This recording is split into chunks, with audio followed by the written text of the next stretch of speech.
All right, I'd like to call this meeting to order. If you would, please join us for a moment of silence.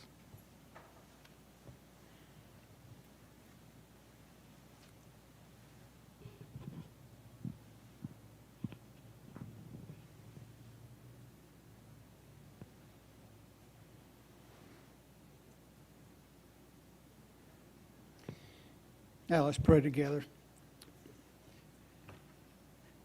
Father, we do come to you this evening with hearts that are grieving and sad, but we do come with a heart of thanksgiving for how you have worked in the community and drawn each other together and shown your grace, your love, and your mercy. And we ask that that would continue with these families. God, we ask you to give us wisdom as we go into the remainder of the meeting and all through the weeks and days ahead. In Jesus' name, amen. Amen. All right, do I have a motion to adopt the agenda? Second, all in favor? Board operations. Mr. Chairman, as you know, our scheduled work session for June coincides also with the meeting where several of you will be down at Georgia School Board's annual meeting. So we're going to combine those two, and that's what we're going to do. It'll be on June 22nd.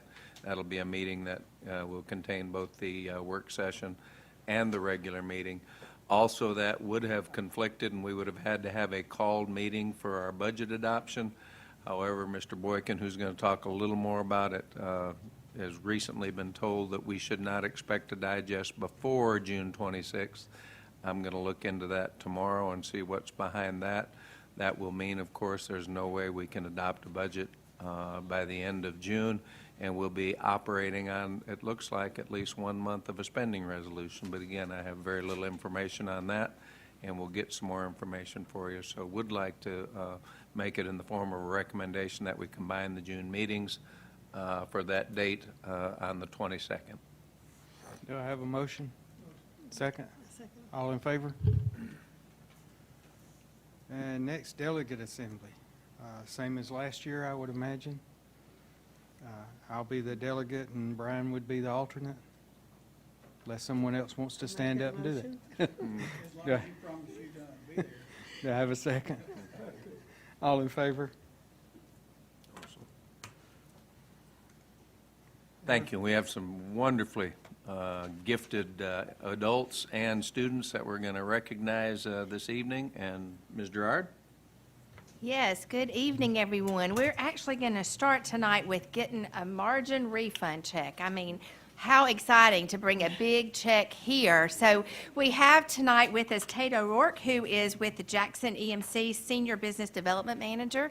Thank you, Tate, for being here. And I think our board chair, Craig, says he gets to touch the check just for a second. Good evening, everyone. Thank you. Thank you, Mr. Eric. Good evening, everyone. I'm Tate O'Rourke, Jackson EMC. It feels insensitive not to just take a moment and say that the Jackson EMC family is with the Hall County family, and we are keeping you all in our thoughts and prayers. One of our own, David Lee, was very involved in the NG3 organization and very close to Coach Hughes, and so we just are with you all and supporting you however we can. Jackson EMC, one of the biggest things we pride ourselves on, one of the most things I'm the most proud of, is how we are able to support our community, the ways that we are giving back, and we are built to give back. And part of that is the proof of why I'm here tonight. I'm giving you all these checks that are totaling $57,000 and some change. Because Would you say that figure again? Oh, yes, sir. I'll be precise. $57,816.74. So.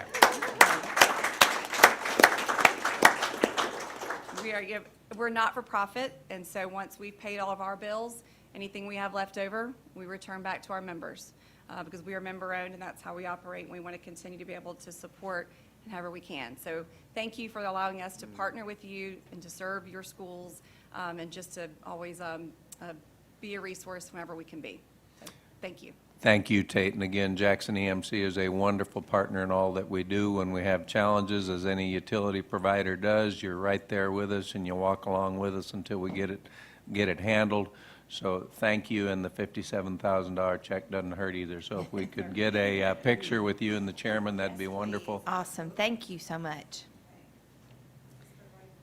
Yes. Mr. Lewis is coming to get the picture.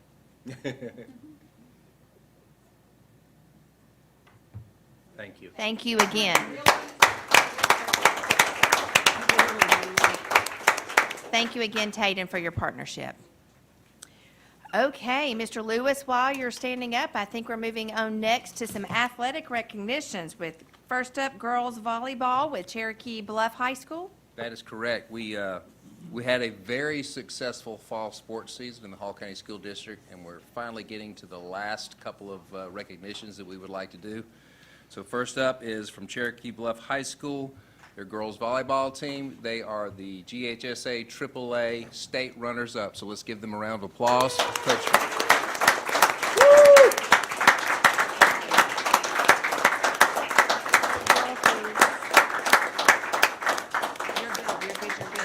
Thank you Like for to blocking invite us. We need either it. Coach Meyer or Athletic Director Ralph Neely to say a few words about the team and their accomplishments.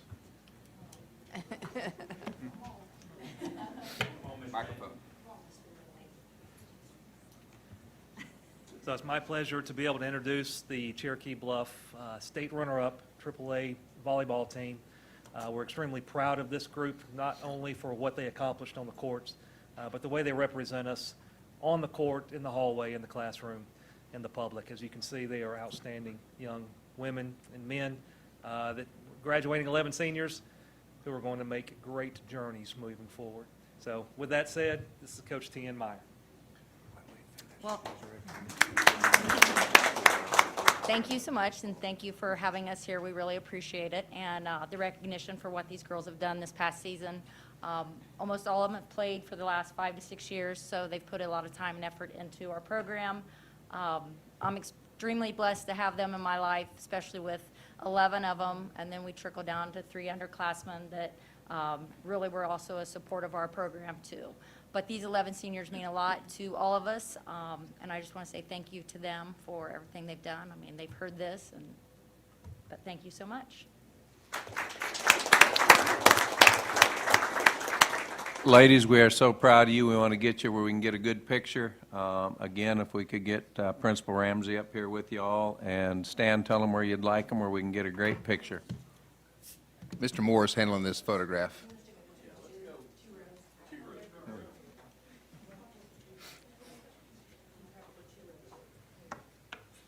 Hey, Ralph. Congratulations.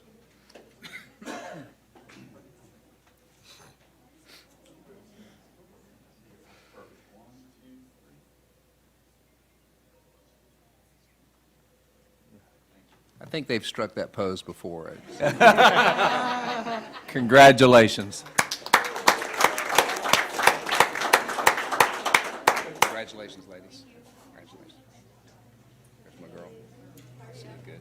Good.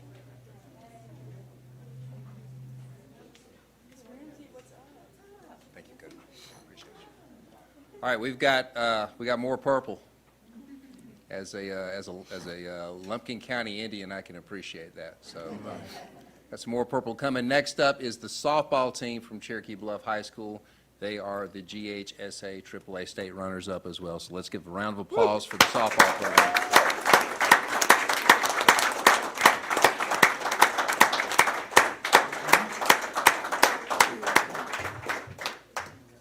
And once again, I'd like to invite Coach Joyner and Ralph Neely to say a few words about this fantastic team. Thank you, Mr. Lewis. Again, we get to recognize another group of outstanding young women who have represented us on and off the field, in the hallways, in the classroom, and in public, so extremely well. A large group of multi-sport athletes with several that are going on to the next level, including Division I and Division II athletes. This group came in state runner-up for the second year in a row.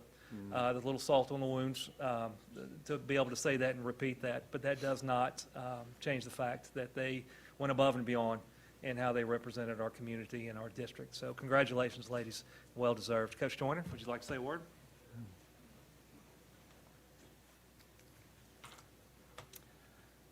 Like Coach Neely said, this is our second year in a row. Getting to where we got to, we got a little closer this time than we did the first time. But like he said, great group of kids, and this is only just a small portion. We have 18 girls that were on the varsity roster this past year. 6 of them represented here. 4 of the 6 seniors are here. Audrey Graham. Yeah. Claire Carlson. Quinn Kewart. Mac Warren. And then 2 juniors, Lily Deal and JC Archer.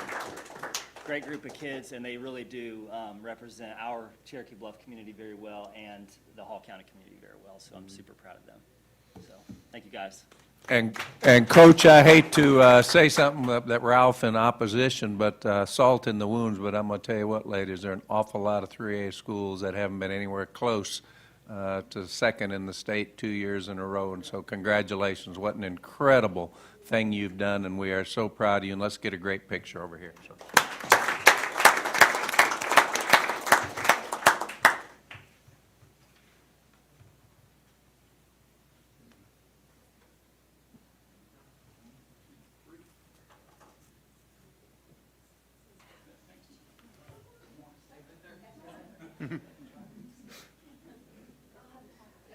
Congratulations, ladies.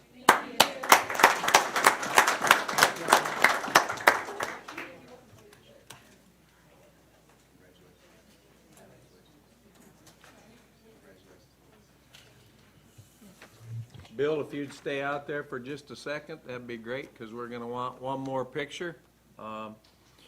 Susan, you better pay attention, because this isn't, I continue to say year after year, decade after decade, that perhaps the greatest example we have left in our nation of representative democracy are school boards. That get together on at least a monthly basis, sometimes a couple times a month basis, are on the phone with constituents and principals and superintendents, and truly represent their own communities. And here's what I'm telling you, you better be aware of, Susan.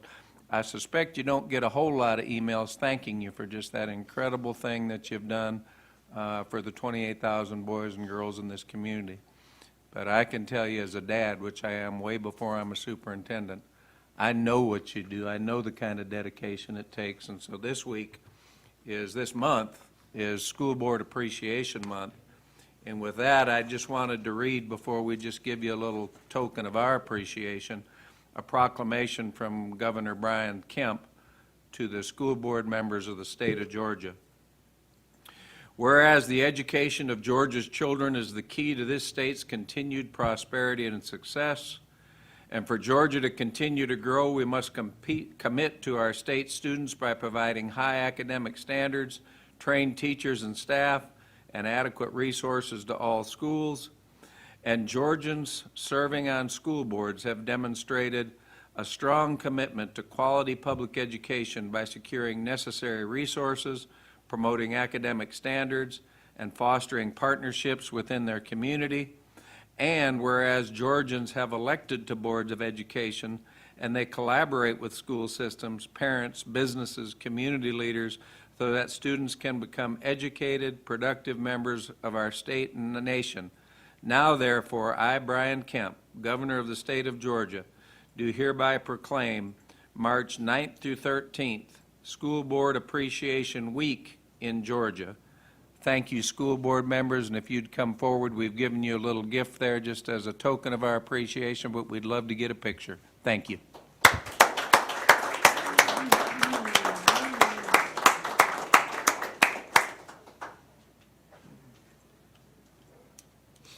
Suzanne, get in that picture with him.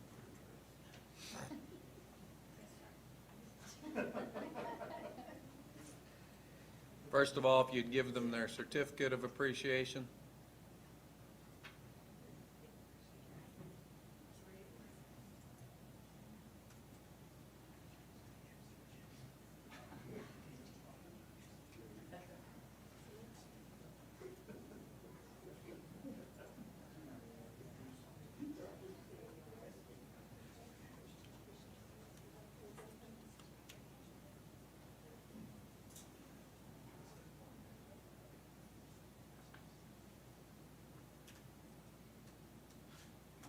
Thank you so much for what you do.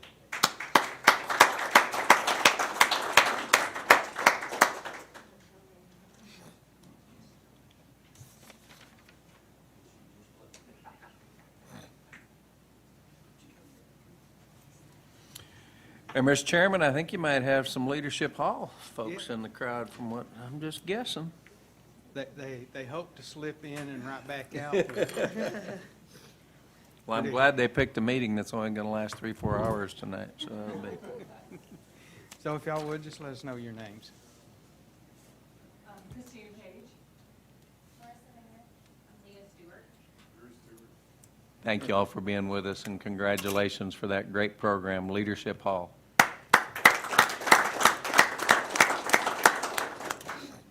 I thought you looked familiar, Drew. Hello.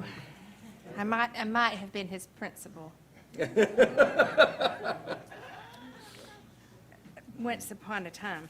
Okay. Really will.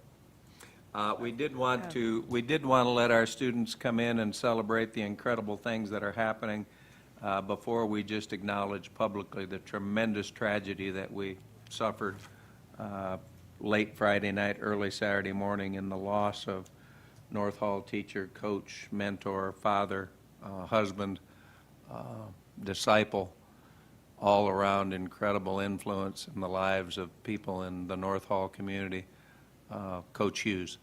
So our thoughts and prayers certainly go out to the Hughes family, to the entire North Hall community.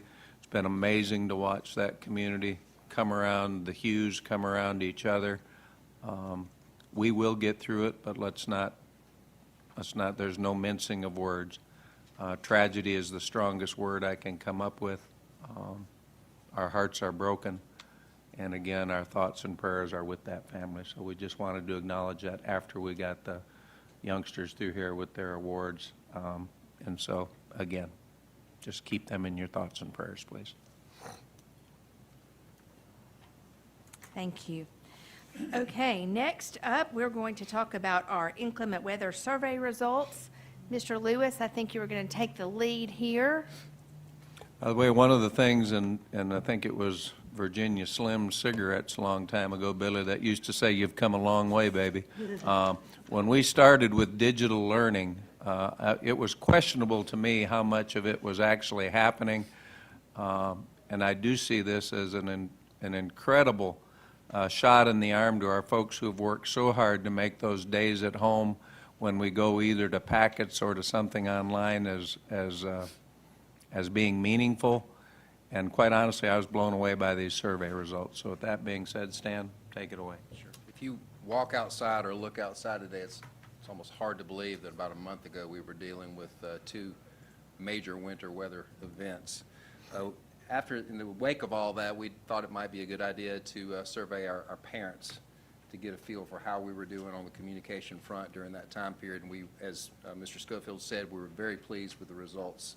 If you look here, the overall feel for communications, if you combine the very satisfied with satisfied, you're looking at about 96% of our parents are pleased with how that was going. Next slide, please. This one really stands out to me. During the school from home days, did you and your student have a clear understanding of the assignments and expectations? Again, that's right at about 90% of either being very clear or mostly clear.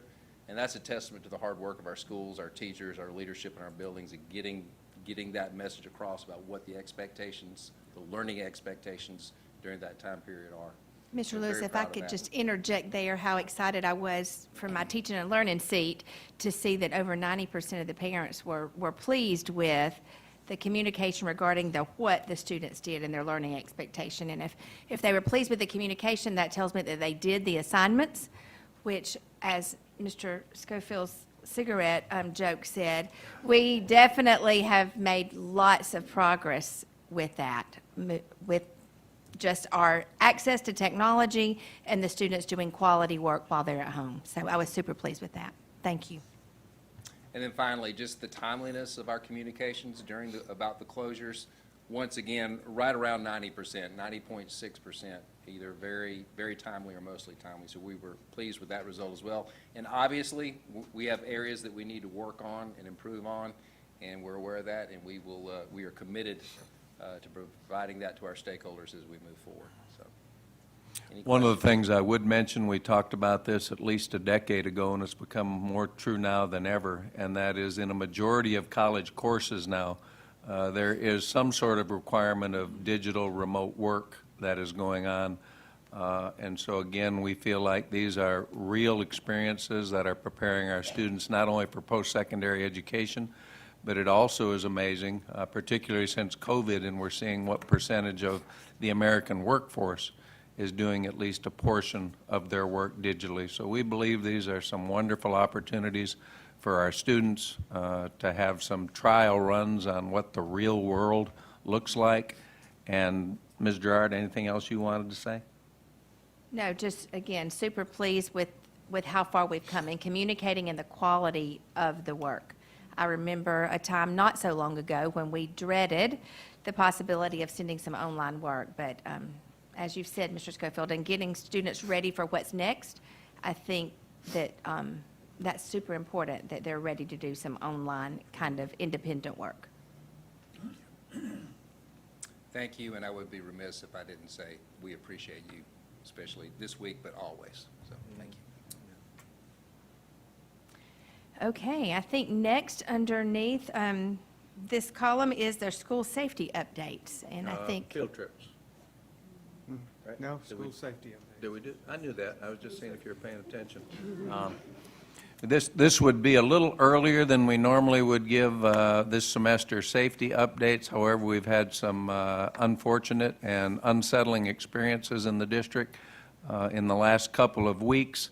The internet can be a wonderful thing. Social media can certainly get information out, but when I start to be told, and I have to be told because I don't do social media, that a significant amount of the information is inaccurate, I just think it is extremely important that this community of 220-plus thousand that represent the 38,000 public school-age students understand that this district eats, sleeps, and drinks safety, that there are activities going on all the time to ensure that students are safe. So we thought this would be a good opportunity tonight just to remind this board and this community that indeed we take that as sacred. So Eric, turn it over to you.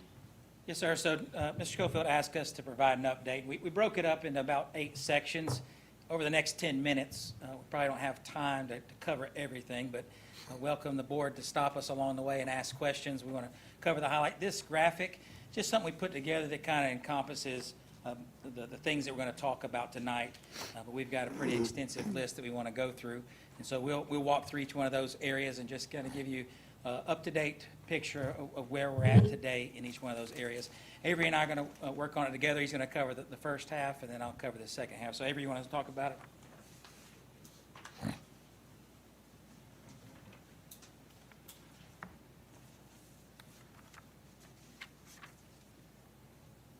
Well, good evening. Good evening. Like Eric had indicated, we want to break this down into a couple of segments, and I'm going to cover the physical plant, surveillance, emergency notification, and then lastly, I'll end it up with our safety plans, drills, our tabletop exercises, and our school audits. For the beginning of our physical plant, that's the structure of all of our buildings where it's secured. From all of our entrances, you just can't walk up to any of our campuses and walk in. You got to be let in. And our teachers have access to all of the electronics to get in and out of our schools. One of the other things that I'm very proud of is our 200% accountability. And what that is, in short, is our building leaders, our district leaders, and/or anybody that's going in from our SROs have access to checking our interior doors, making sure that when the instructional time is taking place, that those doors are secure. as well as there's exterior doors that lead into the school are secured. Mr. Chair, from August the 1st of 25 all the way through March the 26, we've had some 13,685 door checks. And that's where SROs, myself, district leadership, and those leaderships within the school buildings are checking. So you should be proud of that access checkpoint.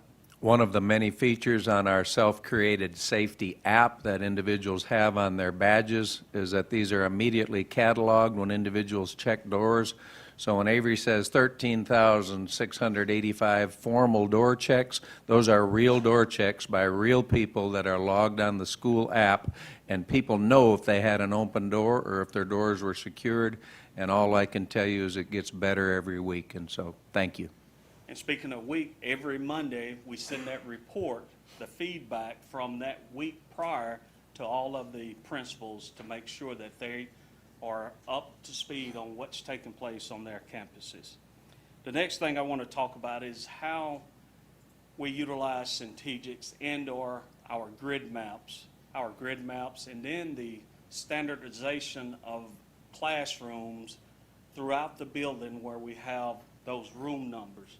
It's so critical that if some kind of emergency take place, those first responders know exactly where that crisis take place. And with the standardized of the numbering of the schools have done that along with our grid maps in our campuses.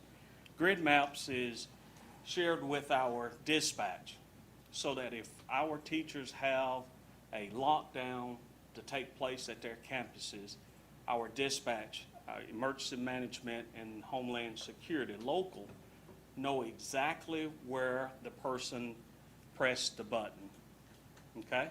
That's our Centegics. We did all kinds of evaluations on the badge itself and the badge holders. Since that we created this badge holder with our own students, we have cut down on all of our false alarms, the ones that we know of. And the ones that we know of, we have identified the situation with that. Once again, just Avery, and I'm going to keep piping up because this is the most important thing we do, is that when an individual student is dropped off at school by mom, dad, grandpa, grandma, auntie, foster parent, or comes on a school bus, we want to get that child home at the end of the day at least as safely and at least in as good a shape as they came. So when we talk about grid maps, and this is a decade old now in this district, as soon as something happens at one of our campuses, whether it's alerted with a Centegics or whether we have a reason to call emergency management, those emergency responders on the screens that they have in their vehicles as they pull up, we're all looking at the same map. It's not the band room, it's not Mr. Sloan's room, it's not Miss Susie's room, it's A7, and everybody knows exactly where the incident is, exactly where we need support. You invested a significant amount of money into that plan. It took a couple of years to get it in place, but it puts us all on the exact same footing, and there are no slips when people are trying to figure out where on a 200,000 square foot campus is this incident going on that they need support. Excellent. So like not only does dispatch know, but all of our district leaders have access to this on their phones. So we may be here and we can look into the schools from here and see exactly what's going on, okay? And I ended up with our drills, our safety plans, as well as our audits, and I can't wait to get to the audits. But detailed school safety plans are evaluated annually. We work those plans with all of the schools safety plans, work those plans, and whenever there's changes to be made, we send those plans to our local GEMA office, which is Georgia Emergency Management Agency and Homeland Security. Review those, and then we send those to the state, and it goes into the state system, and we have gotten compliance with all of our plans this for. Safety audits. Some of you may have heard about the STAR audits. Here's one of the unique things, partnership that we reach out with the Sheriff's Office and our local Homeland Security. And every month, we at least have to where we've been looking at 4 schools randomly chosen, and we send out the investigator to the school to see and check our safety measures, to check and see if they can get inside of our school, whether that's through a open door, and I would say that 99% of the time, we're spot on within our schools, and their school campuses are secure and safe. Once again, these audits were started with GEMA. There were only a handful of schools every year that could conduct 1 or 2 audits. We were so impressed with the process that we worked with local law enforcement to create our own unannounced audits of our school campuses. And what we do is take a plain-clothed, young-looking detective and tell them to try to get into our schools, and then once they're in our schools, try to spend as much time getting around and in areas that they don't belong. I can tell you 3-4 years ago, it was significantly easier to get into one of our schools than it is today. We see continued progress in that area. Folks cannot get in schools. Children have been trained that just because a nice-looking young person says, hey, open the door, I need to get in and fix, that the kids now just say, and not only do they say, no, you're not coming in, they tell a trusted adult immediately. When someone is in our halls without an adult, without some sort of a badge that says that they work there or belong there, students and teachers are immediately letting the administration know. Teachers are walking those individuals down to the office to get them a visitor badge, and it has been a tremendous amount of improvement that we've seen, and it just keeps getting better every month, so thank you. Mr. Schofield, those safety audits too, they have the video recording go, so you watch them literally. There's a walk down the body halls. cam, and we actually have our team watching in real time in terms of, so we can debrief and decide how we make it better. We report out at monthly principals meetings in terms of best practices, lessons learned, and again, it is a tremendously healthy process that we go through that a highly reliable organization ought to be doing if they're in charge of the safety of other individuals. Yes, sir. I would think about it like feedback. I often tell people feedback's great, but it hurts my feelings sometimes. And so some people could say, you go do these audits and you find something bad, quote, wrong, but we can't improve if we don't do that. And it's an opportunity for our principals to have that growth mindset. 1,100 high school students on a campus, somebody's liable to make a bad decision, prop a door or whatnot. So those just help reinforce that. The next area we want to talk about is collaboration. And I'll say, just start even in this room. Tonight you're going to have a presentation from our technology department. Collaboration within the district is strong. From the intercom upgrades that the board's invested in to all the cameras we have, the MOU with the local EMA. When access is appropriate, they can access our cameras to help provide safety and security for our folks. Collaboration across the district. Avery mentioned about strategics. We all know about that. I know our collaboration and communication across the district is second to none. We can have real conversations about the good, the bad, and the ugly. And when we have things like tabletops that Avery was discussing, we can get into those things. And I've been so proud about the tabletops that we've had at the district level. You have our schools engaging in tabletops to walk through those things. And oftentimes, over the years, we collaborate with local law enforcement and emergency management to have those same type of tabletops.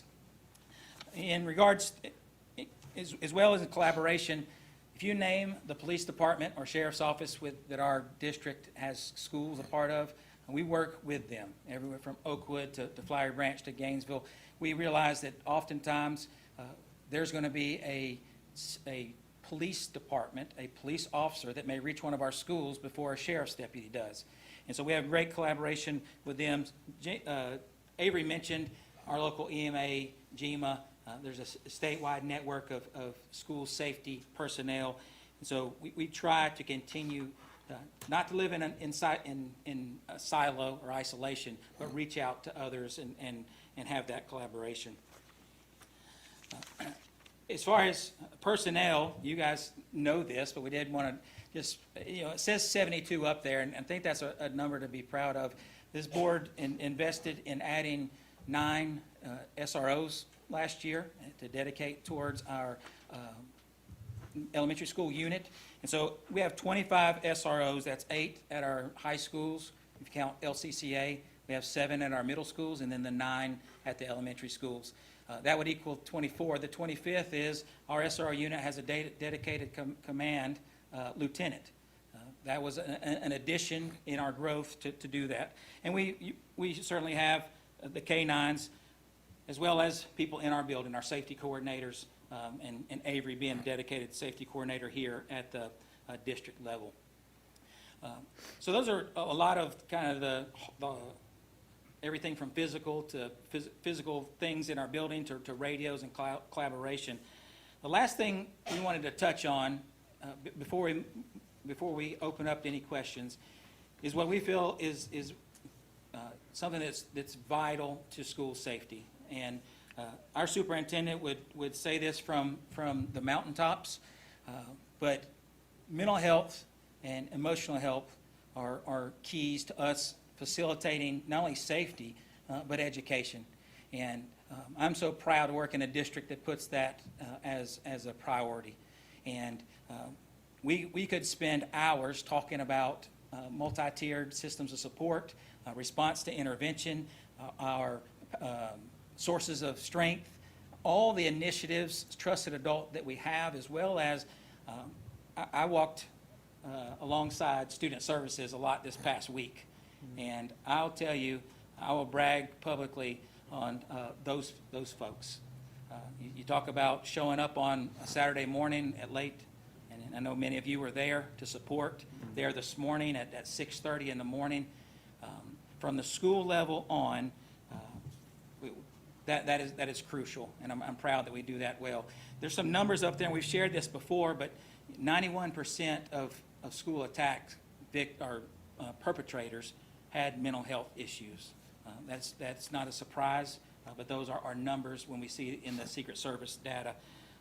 94% of the attackers shared their plot with others, and so that's the second to last thing I would share with you is we have a tip line and we get tips. And we encourage our folks to use the phrase "see something, say something." I am proud that we have students that Mr. Schofield spoke to earlier. Our culture, if I see something out of place, I want to tell somebody, and we put that into practice. The last thing I would share with you, oftentimes folks say, what do you do when there's a threat? We have a behavior threat assessment team that's been stood up for about 2 years now. We're continuing learning and growing in that process. But from the school level, when they first receive a threat, our partnership that we talked about earlier with the SRO and law enforcement are going to begin to investigate. We're going to make sure that folks are safe at the school. We're going to go make a home visit and check on access to weapons and make contact with that student, as well as the investigation at the school level. And then, based on all the information gathered, there's a step process to continue the communication and do a threat assessment if need be, and then talk about interventions. We want to keep the schools safe, but we don't want to say, okay, let's move on. Maybe that student's been expelled, let's move on. How can we help that student? How can we come around them, provide wraparound services? And that team really helps sit down with the school and talk through that. So again, we're continually working. We, even if it hurts our feelings, we certainly provide feedback. I am thankful for the state that allows us some protections in what we do and don't have to share to keep our schools safe, because some things don't need to be public facing. But Mr. Schofield, I'll turn it over to you. Before you ask any questions, just want to point out again, it was Sergeant Friday from the old show Dragnet that used to say, "Just the facts, ma'am, just the facts, ma'am." When people would become upset over something he was saying, he would point out that it is important to state the facts over and over and over again. I greatly appreciate this board funding millions of dollars annually for cameras, for school resource officers, for safety coordinators in every building, for vestibules that you can't get in and out of, for new locking systems, for biometric devices in different schools in different places for various safety reasons. However, we know beyond a shadow of a doubt with 91% of the horrific events that have happened in the last 30 years being perpetrated by individuals that struggled with mental health issues. And Eric did not say this because there's a comma after that. They struggled with mental health issues and they weren't getting the support that they needed.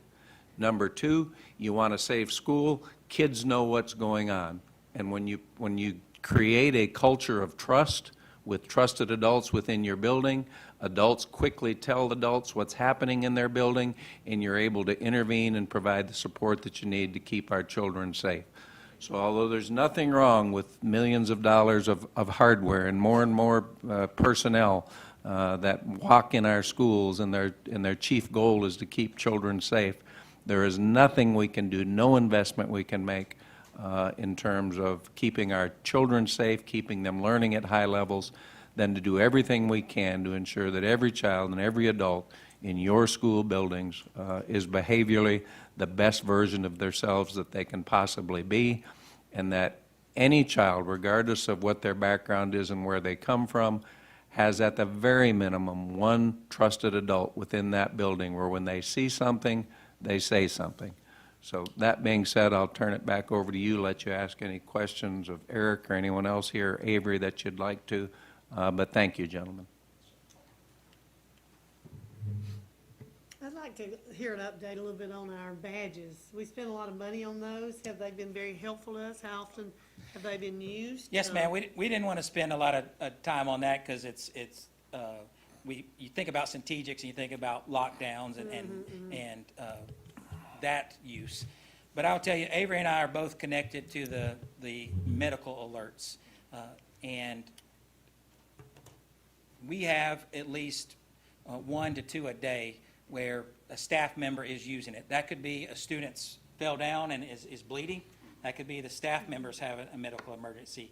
And so, I think when we first looked into Centegix, they shared the example of a staff member that was alone in their office and had a medical emergency and couldn't pick up the phone and pressed the button 3 times and people came. And so we see that on a regular basis of that being used that way.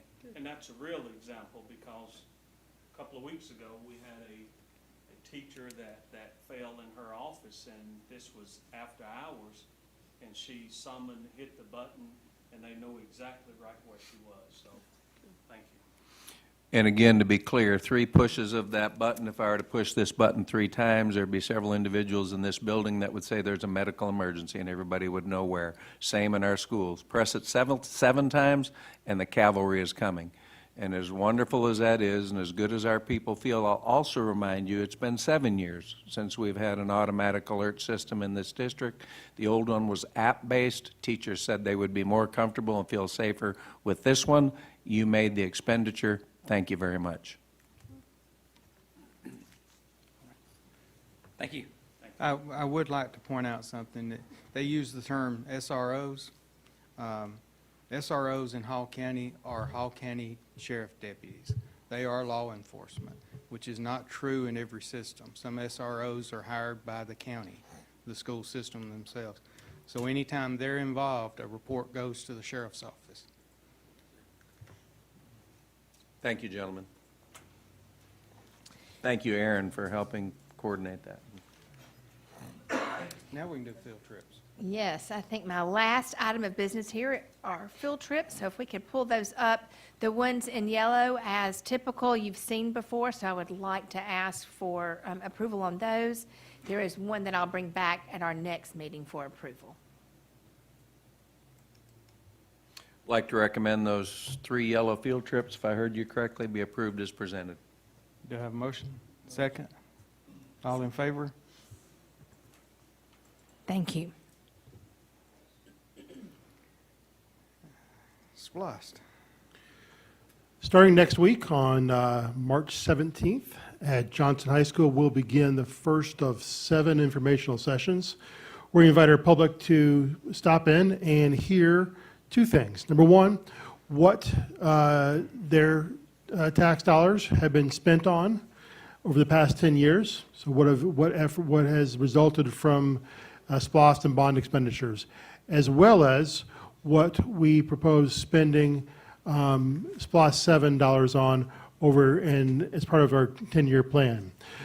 We will have, prior to the meeting starting at 6:30, we'll have monitors with school-specific slideshows that show pictures of what has been completed in the past 10 years with SPOS and bond proceeds, as well as staff there to answer any questions that they may have. So the first one is Johnson High School in the Performing Arts Center, which was paid for by SPOS and bond, at 6:30 p.m.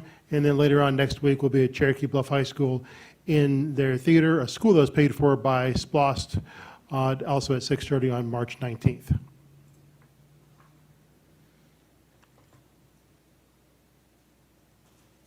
Any questions on those? No? Aaron, have we had any further editing on the video that we had seen, or is it about, I mean, it was very good, but I was just wondering. Certainly, we've added Spanish subtitles, so you can come now, watch it in English and read it in Spanish. But beside that, it's the same one you guys saw. Okay. I guess, Jonathan, you're next, TAVT. Yes, sir. TAVT receipts are before you. Overall, nice, healthy, slight uptick in TAVT, so just shy of 1.4 million. Pretty healthy for this time of year. If you have any questions, just let me know.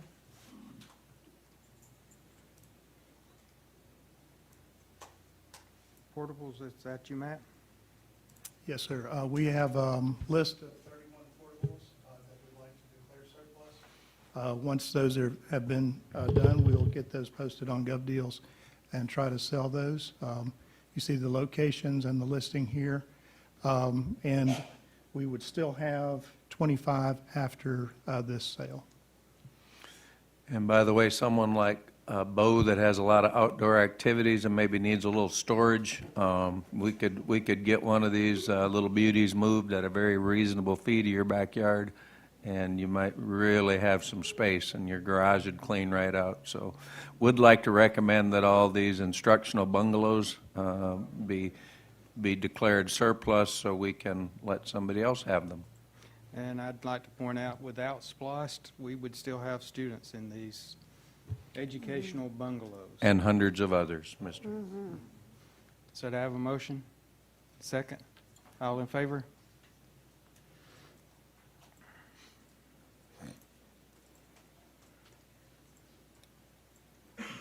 Quick question with those units. How did we derive the value?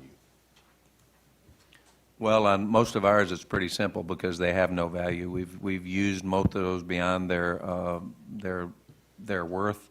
The ones that do have value, we can very quickly go on some government websites where they sell surplus materials such as trailers, and we have a pretty good idea what they're worth.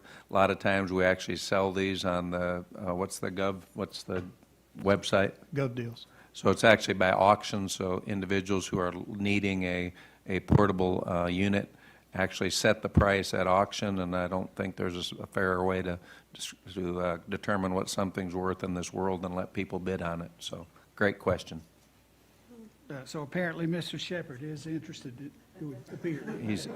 I understand he's got bids in on 3 of them already, so. He's looking for a he shed. A he trailer, not a he cave.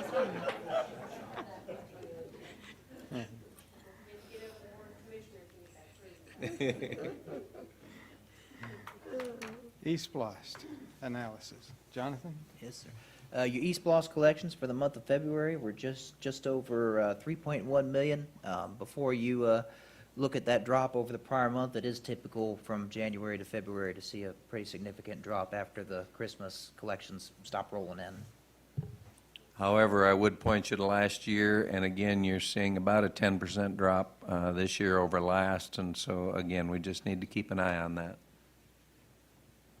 And those that would like to, on that same page there, are the documents showing where all the money's gone and where we plan to spend it, both in the East Blast and in the bonds.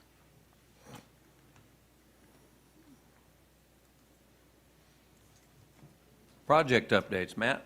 Yes, sir. I have project updates on our three major projects still under construction. First off is Johnson High, which is essentially complete. This will probably be the last report we'll have on this one. What you see that's different from the last time, obviously, we did occupy the addition over the Christmas end-of-year break. But what you're seeing now is the fact that the 14 classroom modular building has been removed from the property. It's been split up, half and half, going to Chicopee Woods Elementary and Flower Branch Elementary. And in place of that, we've recovered some parking in that area, and you'll begin to see things now kind of making sense with sidewalks and canopies that connect everything together and give them some extra parking spaces.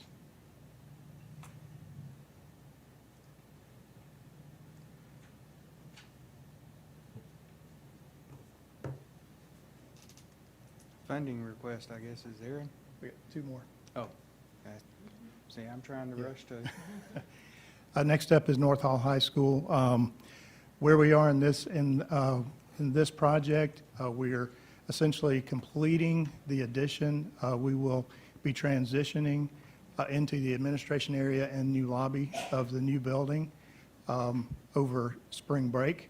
We're doing this so that we can get a jump on some of the renovation work that has to happen in the old front office area to create our counseling suite and our clinic space there. So we have a plan. We've worked with the contractor.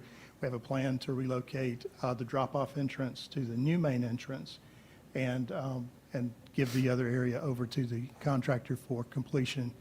Then we'll move on into the summer work, which is some renovation work in several parts of the building. And when will they start on the parking lot out front? The That'll be changes this there? summer. This summer. So just out of curiosity, Matt, that the current front entrance, what's that going to look like? Are we just going to take off the overhang there and then still have the windows? It's going to look a lot like the way that it does now. Essentially, it's going to have the same look that it does now, but we're going to break that up. So the old lobby will become a large conference room, a kind of a multi-purpose space, and then the old administrative suite is our counseling suite. Nice, thank you.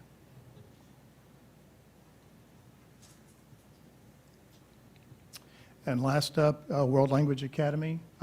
Again, if you kind of follow through the report, you'll see the diagrams in the bottom corner of each one. You can kind of follow along with what their progress is, but you'll see them working in several different ways at the same time. So you're seeing us lay block in certain areas. As we're completing those areas, we're doing roofs in those spaces, and similarly, you'll see the ductwork and other things going on. So project is moving along very well.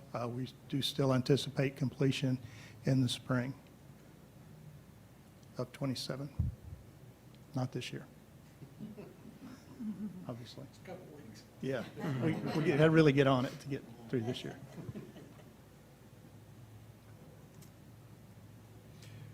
Questions for Matt? Okay.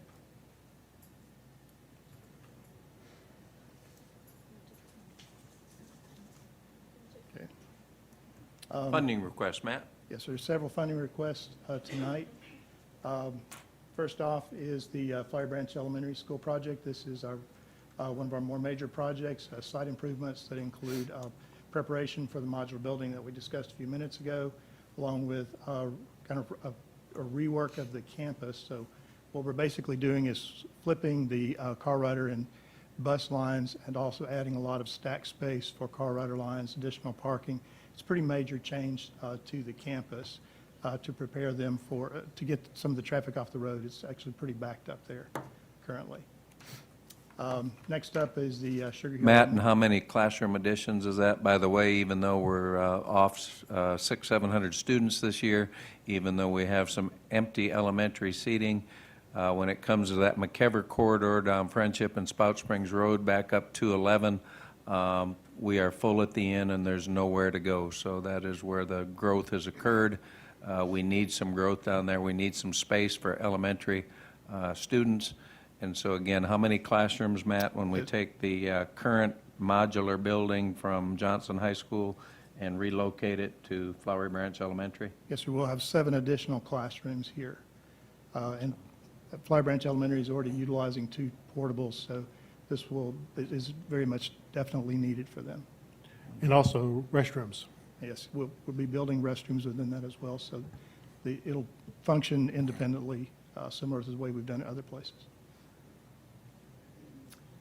Next up, Sugar Hill Elementary School, digital road sign, Chestatee High, Cherokee Bluff High, and Flowery Branch High. These are theater renovations, replacement of seats, the light bar replacement at Chestatee and Cherokee Bluff High School, and then some flooring and other finishes. And last up, our gymnasium renovations at our 5 high schools that have not had their floors redone recently. So this would be to barrel sand, refinish, do new logos and graphics, and then do some other cosmetic work in the gymnasiums. The final item on your list is the next allotment, next request for district-wide cabling. Matter, if you can pull up that list, thank you to Jay Smith and his staff. We've got in front of you detailed accounting for where the previous $20,000 in district-wide cabling has gone, and we request an additional $20,000 as we continue to utilize SPOS funds for infrastructure. Aaron, I want to thank you for that, because the board, you had asked several years ago that when we asked for those general allocations to follow up before we asked for more in terms of where they were spent. There's a perfect example of that we requested some general cabling funding. That's where it has been spent. The piggy bank is empty, and it's time to put a little more in the district-wide cabling fund as those needs come up, often unexpected, and on a regular basis. So thank you. Matt had sent you these requests over the last week or so, letting you know that because the time of the year that we're in and getting things set up and ordered for summer renovations, we would ask you to move on these recommendations this evening, and I make that in the form of a recommendation. Do I have a motion? Second. All in favor?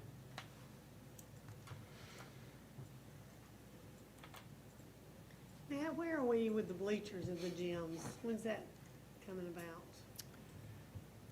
We have, the first set will happen right after the school year ends, and then the second set during dead week. So we have 2 sets, two at a time, and I can't remember the order of those. But those will all be done this summer. Oh, good. Yes. And you're putting high back seats in there for the board members, right? That was Brian's request. Yeah. I just-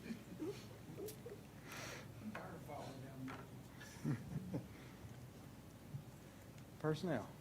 You have in front of you the personnel action items for tonight, and I'm happy to answer any questions that you might have.